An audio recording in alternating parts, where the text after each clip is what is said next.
Fala rapaziada, eu sou o Gustavo Gebaile, este é o canal Improvisados na Área e eu estou aqui novamente para falar da Série B do Campeonato Brasileiro, mais especificamente sobre a 13ª rodada que passou e a 14ª que começa hoje.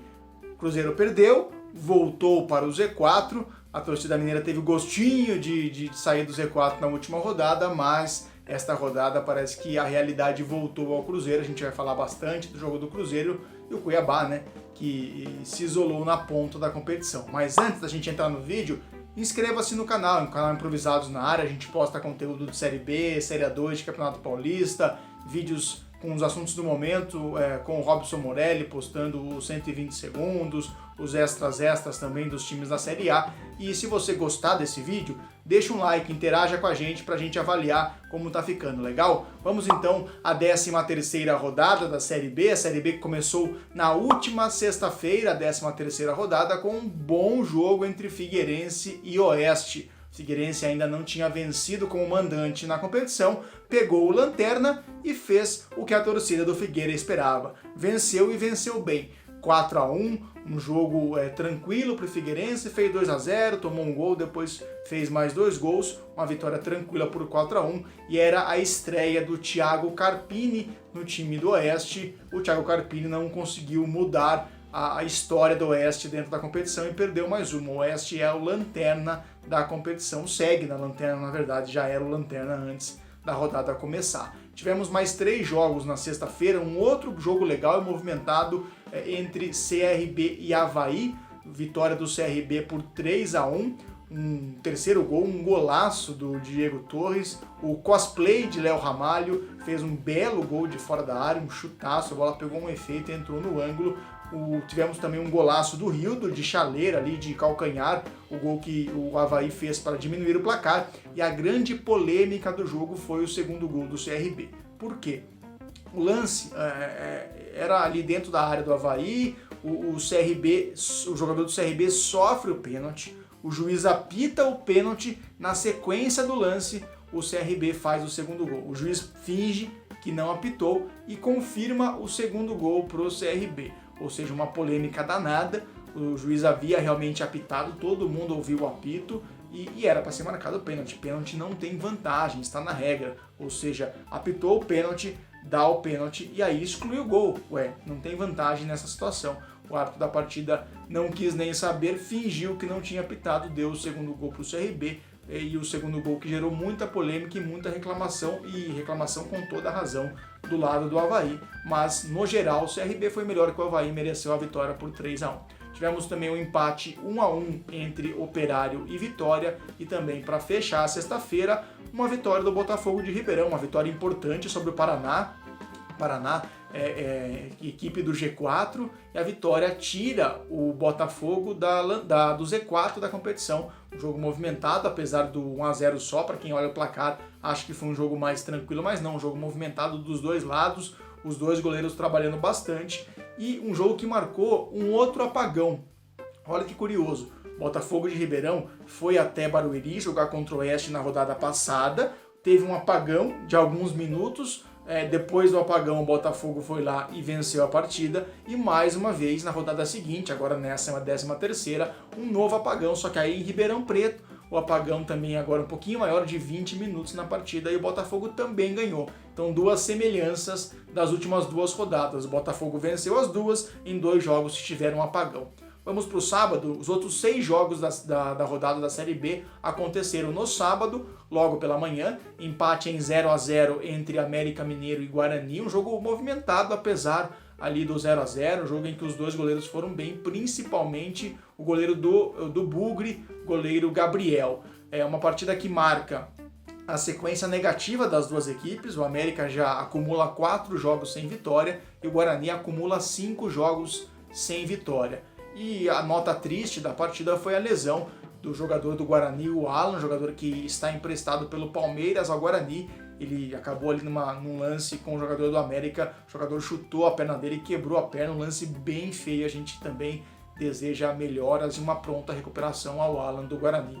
Um lance bem feio e bem triste da rodada. Na sequência do sábado, tivemos a surpreendente vitória do Confiança fora de casa para cima do Náutico, foi a primeira vitória fora do Confiança na competição e um belo gol de falta e uma partidaça do Reis. Ele foi o rei da partida, né? Se me permite o trocadilho. Jogou muita bola, criou várias chances, fez algumas finalizações perigosas, tirando o gol de falta, que ele fez um belo gol. Realmente foi o dono da partida, o Reis, e é uma grata surpresa ao Confiança para a sequência da temporada ter um jogador jogando nessa forma e nesse nível. Então uma vitória importante do Confiança ali na parte de baixo da tabela. Tivemos a vitória 1-0 da Chapecoense para cima do Brasil de Pelotas. Para quem sabe como é jogar em Pelotas, é um jogo difícil, jogo truncado, jogo complicado, muito difícil tirar ponto do Brasil lá. E a Chapecoense conseguiu uma vitória importantíssima que leva a Chape até a segunda colocação na tabela de classificação. Tivemos também a vitória 1-0 do Sampaio Corrêa para cima do CSA que vinha numa sequência de 3 vitórias seguidas. Então o Sampaio Corrêa ali fazendo uma boa vitória, conquistando 3 pontos e começa já a dar sinais de melhora, a dar sinais de recuperação. Ainda está no Z4, mas está 3 jogos a menos do que os seus principais rivais ali na luta contra o rebaixamento. Portanto, a tendência é que a gente veja o Sampaio Corrêa daqui a pouco fora do Z4. Temos também a vitória muito boa também do Juventude para cima da Ponte Preta fora de casa, uma bela atuação do seu goleiro, mais uma boa atuação do Marcelo Carné, goleiro do Juventude. E os gols do Juventude, para quem acha que não dá para fazer pivô no futebol, para quem quer saber o que significa o trabalho de um pivô, aquele atacante que faz o pivô no futebol, a parede, assista os gols do Juventude, os 2 primeiros gols do Juventude, um trabalho perfeito de pivô, em que o atacante domina, ajeita, protege e escora para quem vem de trás. Foi desta forma que o Juventude fez seus 2 primeiros gols. E a Ponte Preta, que anunciou o seu novo treinador, o Marcelo Oliveira, treinador que já foi campeão brasileiro 2 vezes sob o comando do próprio Cruzeiro, um treinador aí de ponta, pelo menos vive um momento ruim na carreira, mas é um dos grandes nomes recentes do futebol brasileiro, assume a Ponte Preta a partir da próxima rodada. Ele havia sido anunciado antes dessa derrota da Ponte, mas não ficou no banco de reservas, portanto estreia na próxima rodada o Marcelo Oliveira e teve uma troca, né? A Ponte começou dentro do G4, Juventude fora, com a vitória inverteu, a Ponte saiu do G4, Juventude entrou. E para finalizar o sabadão, às 10 horas da noite, um jogo muito quente no sentido da temperatura, apesar do horário, jogo que teve uma temperatura acima de 30 graus ali no campo do Cuiabá, e a vitória por 1-0 do Cuiabá no finalzinho, jogo disputado, jogo em que os 2 times buscaram a vitória. Não foi um jogo tão criativo em termos de chances para gol, mas foi um jogo interessante em que o Cuiabá, no último lance, naquele abafo que o Cruzeiro fazia, escanteio para o Cruzeiro, todo mundo foi para a área para tentar fazer o gol do Cruzeiro e esqueceu de tomar conta lá atrás, esqueceu do contra-ataque do Cuiabá. O Cuiabá tirou a bola da área e armou um belo contra-ataque com uma sequência rápida de passes que culminou no gol da vitória no finalzinho, no último lance, aos 49 minutos do segundo tempo. O Cuiabá, que com a vitória empurra o Cruzeiro de volta para o Z4 e abre vantagem na ponta da classificação. O Cuiabá é mais líder do que nunca. Então, falando de líder, vamos falar rapidinho da classificação da Série B, principalmente o Z4 e o G4. No G4, o primeiro colocado, Cuiabá, 28 pontos em 13 jogos, 6 pontos a mais que o segundo colocado, a Chapecoense, 22 pontos, só que a Chape tem 2 jogos a menos, em 11 jogos. Aí na terceira colocação, também com 22 pontos, mais em 13 jogos, tem o Juventude, e também com 22 pontos em 13 jogos, o Paraná fecha o G4.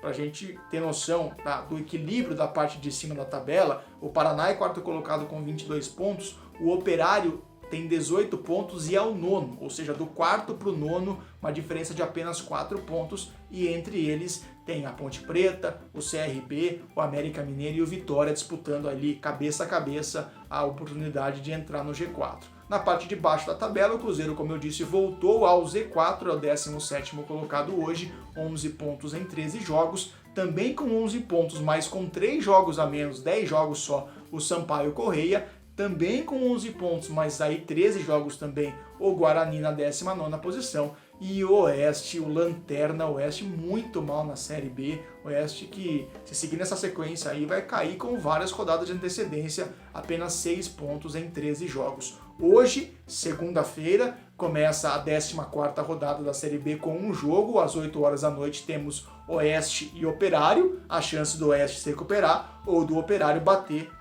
no time que está apanhando de todo mundo, que é o Oeste. Amanhã temos mais 8 jogos na terça-feira de Série B, terça-feira movimentadíssima de Série B, começa às 5 horas da tarde com 2 jogos, o Confiança recebe o CRB e a Chapecoense recebe o Botafogo de Ribeirão. Um bom jogo entre Chape e Botafogo, o Botafogo vem numa recuperação e a Chape segunda colocada. Às 7h15 da noite temos vários jogos. O Avaí recebe o Brasil de Pelotas, temos CSA contra o Figueirense, o Paraná recebe o Náutico, o Vitória recebe o América Mineiro e o Juventude pega o Cuiabá. Todos os jogos 7h15 da noite. Olho nesse Juventude e Cuiabá. O terceiro colocado recebe o líder Cuiabá, o jogo em que marca ali um duelo do G4, Juventude enfranca a ascensão e o Cuiabá também mantendo na ponta e abrindo vantagem na ponta. Às 9h30 da noite da terça, um outro jogo muito legal, o derby de Campinas entre Ponte Preta e Guarani, a Ponte liberando o G4 e o Guarani no Z4, as duas equipes totalmente opostas na classificação. A Ponte, como eu disse, estreia técnico, estreia o Marcelo Oliveira, e o Guarani ali tenta estragar a ascensão da Ponte, apesar da última derrota. É o derby que tudo pode mudar. Uma vitória do Guarani tira o Guarani do Z4 e instaura uma pequena crise na Ponte, assim como uma vitória da Ponte coloca a equipe de volta ao G4 provavelmente e deixa o Guarani no Z4, aumentando a crise do Blue. Jogo bem legal então às 9h30 da noite de amanhã. E para fechar a rodada de Série B, quinta-feira o Cruzeiro recebe o Sampaio Corrêa em casa. O jogo o Cruzeiro precisa desesperadamente da vitória, mas vai pegar um Sampaio Corrêa, vai pegar a Bolívia querida numa ascensão também, querendo se recuperar na competição. Jogo legal, quinta-feira às 6h30 da noite. Legal? Falei então da 13ª rodada da Série B, projetei a 14ª, eu volto sexta-feira para fazer o mesmo com a 14ª e a 15ª rodada. Legal? Forte abraço a todos.